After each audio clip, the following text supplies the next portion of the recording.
Depuis l'inauguration du contournement de Saint-Flour avec le président du conseil régional, Laurent Wauquiez, bonjour. Bonjour. Avec le président du conseil départemental, bonjour Bruno Faure. Bonjour. Et puis avec le maire d'ici de Saint-Flour, Pierre Jarlier. Bonjour. Laurent Wauquiez, je commence avec vous. Vous avez demandé il y a 3 ans du goudron et pas des études. Challenge réussi aujourd'hui à Saint-Flour? Oui, parce que souvent le problème quand on part sur des dossiers routiers, c'est que dans notre pays, on est les spécialistes des études. Ça dure des années, on s'y épuise en termes d'argent et à l'arrivée, le chantier ne sort pas. Là, ce qu'ont fait les équipes d'NGE, en lien avec les équipes du département, en lien avec le projet conçu par Pierre Jarlier, le maire de Saint-Flour, c'est exemplaire. C'est tout ce qu'on aime. On a commencé, 3 ans plus tard, on est dessus et ça roule. Et moi, c'est tout ce que j'aime. Parce qu'au moins, les gens, ils comprennent à quoi on sert. Et ça va vite. On ne traîne pas ça pendant 10 ans. Monsieur le maire, une satisfaction complète quand on voit ce contournement. Vous l'avez fait tout à l'heure, peut-être pas pour la première fois, mais vous l'avez fait avec les élus, les partenaires. Tout le monde était satisfait dans ce bus. Il y avait un enjeu considérable à la réalisation de cette route parce qu'on avait la chance d'avoir une autoroute qui longeait le département. Et malheureusement, tout ça débouchait sur un bouchon avec une grande difficulté pour traverser la ville de Saint-Flour. On l'a vu encore il n'y a pas si longtemps.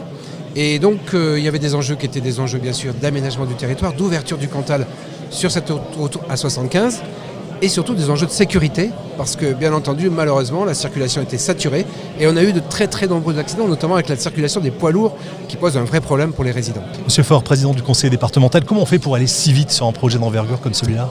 Comment on a fait pour aller si vite? On a déjà fait un PPP, parce qu'il est évident qu'avec simplement le département, on n'aurait pas pu, d'un point de vue technique, d'un point de vue procédure, et puis d'un point de vue financier aussi. Donc on a déjà commencé par trouver un partenaire privé, en l'occurrence NGE, et puis ensuite on s'est tourné vers la région.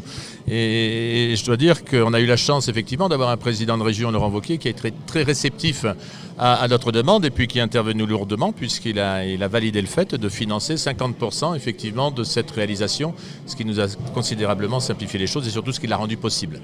Laurent Wauquiez, c'était évident d'aider, de désenclaver ce département, petit département comme celui du Cantal et la ville d'Aurillac? D'abord, c'était pas évident parce que par le passé, la région faisait pas ça. Elle refusait d'investir sur les routes. Ce qui est à mon avis une erreur. Il faut faire le chemin de fer, mais il faut aussi faire les routes. Et surtout, nous, à la région, et c'est une conviction qu'on partage tous ensemble avec Pierre Jarlier, avec Bruno Faure, on croit dans la solidarité.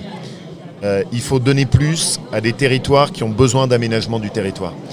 Et donc, oui, nous, on investit sur les routes, on le fait dans des départements comme le Cantal, et on continuera à le faire parce que l'avenir du Cantal passe par ce désenclavement. Et ça, c'est un travail à mener tous ensemble. Merci beaucoup à tous les trois pour ces témoignages et pour cette inauguration du contournement de Saint-Flour aujourd'hui. Merci.